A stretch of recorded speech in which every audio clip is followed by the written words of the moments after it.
Hello friends, मैं आपका दोस्त अमरीश कुमार। आज मैं लाया हूँ केमिस्ट्री में एक इंटरेस्टिंग टॉपिक जिसका नाम है केमिकल बॉन्डिंग। तो प्लीज़ लाइक, सब्सक्राइब और शेयर करना ना भूलिएगा। जिन्होंने सब्सक्राइब नहीं किया है वो सब्सक्राइब कर लें। तो चलिए हम लोग आज पढ़ते हैं केमिस्ट्री में केमिकल बॉन्डिंग। तो इसमें अक्सर बच्चों को कन्फ्यूज़न होती है। तो चलिए बताइए बॉन्डिंग होती क्या है, बॉन्डिंग वर्ड का मतलब क्या होता है। सोचिए क्या होता है बॉन्डिंग। बॉन्डिंग हमारे रिलेशनशिप में भी होता है, जैसे एक मदर और सन के बीच में होता है, मदर और डॉटर के बीच में होता है, ब्रदर सिस्टर भाई बहन के बीच में होता है। ये बॉन्डिंग होती क्यों है? ये बॉन्डिंग इसलिए होती है क्योंकि ये अपने इमोशन को टाइम पे आने पर एक दूसरे को शेयर कर सकें, अपने बात को एक दूसरे को बता सकें।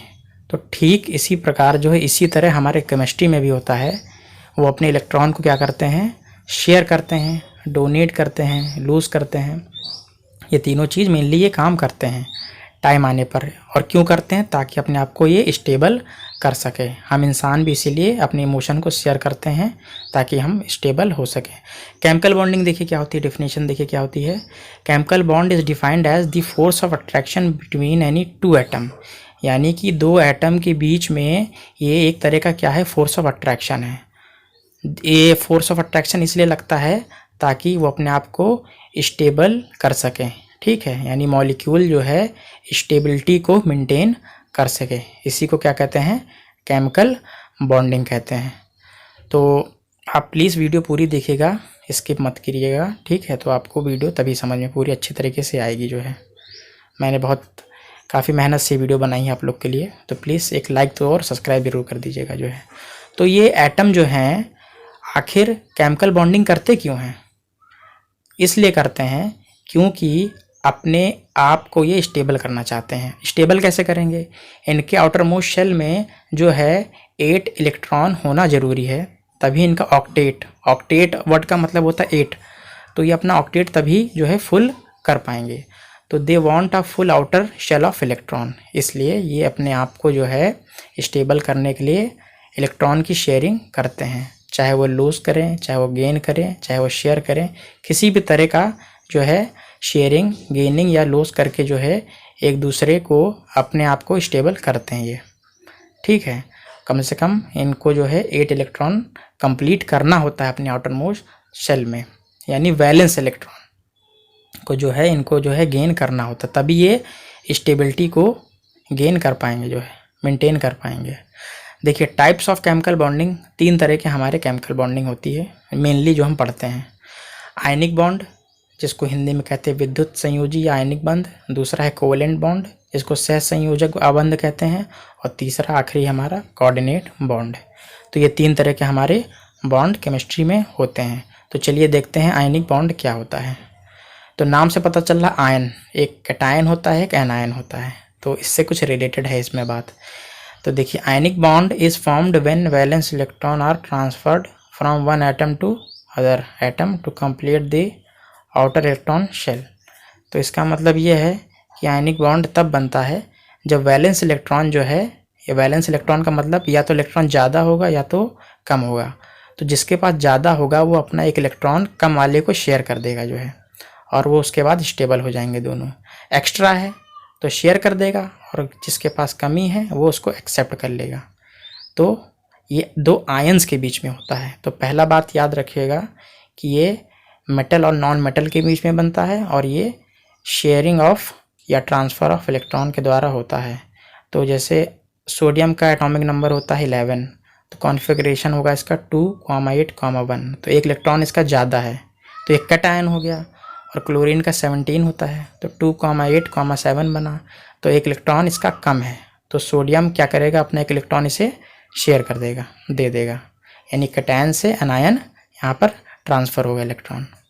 तो आप यहाँ पर एग्जांपल देख सकते हैं, ये मेरी खुद की नोट्स है। जैसे सोडियम और क्लोरीन का मैंने बता दिया। MgCl2 का देख लीजिए।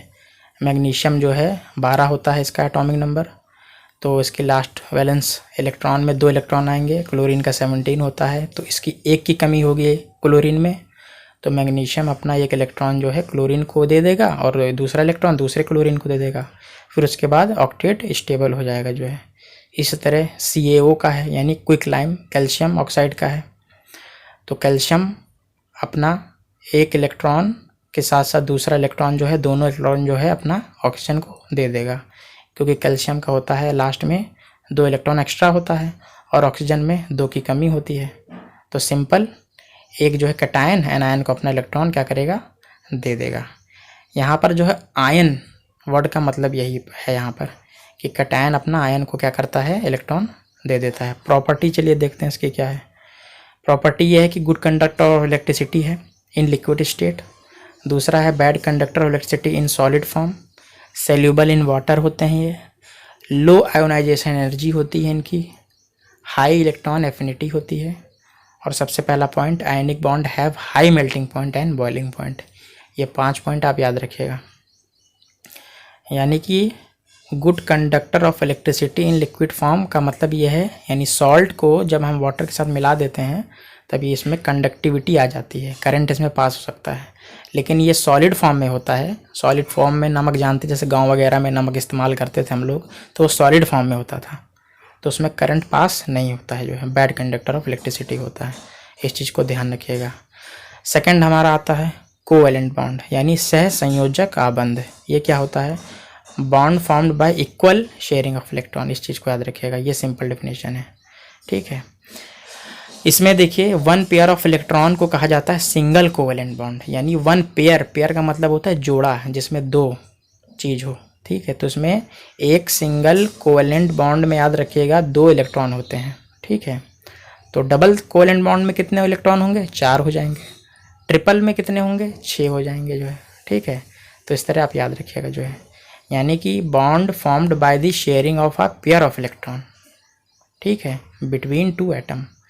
दोनों एटम के बीच में जो है इलेक्ट्रॉन की शेयरिंग होती है कोवैलेंट बॉन्ड में। को का मतलब ही होता है एक तरह से एक दूसरे को हेल्प करना, कोऑपरेट करना, ठीक है। एग्जांपल देख लीजिए, जैसे H2 होता है, O2 होता है, N2 होता है। तो हाइड्रोजन एक दूसरे को क्या करते हैं, इलेक्ट्रॉन शेयर करते हैं, स्टेबल हो जाते हैं, इसीलिए सिंगल कोवैलेंट बॉन्ड होता है। इस तरह ऑक्सीजन एक दूसरे को 2 इलेक्ट्रॉन शेयर करते हैं और स्टेबल हो जाते हैं, ये डबल कोवैलेंट बॉन्ड है। इसी तरह नाइट्रोजन 3 इलेक्ट्रॉन एक दूसरे को शेयर करते हैं, ये ट्रिपल कोवैलेंट बॉन्ड हो गया, ठीक है। मैंने स्ट्रक्चर बनाया है, लुईस डॉट स्ट्रक्चर इसे कहते हैं। इस तरह के स्ट्रक्चर को लुईस डॉट स्ट्रक्चर कहते हैं। तो सबसे स्ट्रॉन्ग सिंगल कोवैलेंट बॉन्ड होता है और सबसे वीक ट्रिपल कोवैलेंट बॉन्ड। इस चीज़ को आप ध्यान रखिएगा, जो है। और प्लीज़ वीडियो पूरी देखिएगा, एक लाइक कर दीजिएगा, सब्सक्राइब कर दीजिएगा, जो है।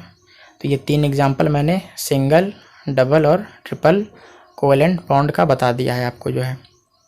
लास्ट में मैंने इसकी प्रॉपर्टी बताई है, तो प्रॉपर्टी याद रखिएगा। प्रॉपर्टी अक्सर एग्ज़ाम में पूछी जाती है कि तीनों की प्रॉपर्टी क्या है। और इससे पहले मैंने केमिस्ट्री के 2 वीडियो और डाले हैं, तो आप देख सकते हैं जाके।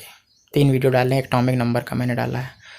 तो इसकी प्रॉपर्टी देखते हैं कोवैलेंट के क्या है। They are gases, liquid and soft solid. इनका फॉर्म क्या होता है, कोवैलेंट बॉन्ड वाले कंपाउंड का फॉर्म क्या होता है, ये गैसेस, लिक्विड और सॉफ्ट फॉर्म में होते हैं, ठीक है। बैड कंडक्टर ऑफ इलेक्ट्रिसिटी होते हैं सॉलिड और मोल्टेन स्टेट में, यानी पिघले हुए स्टेट में। Insoluble in water but soluble in organic solvent, ठीक।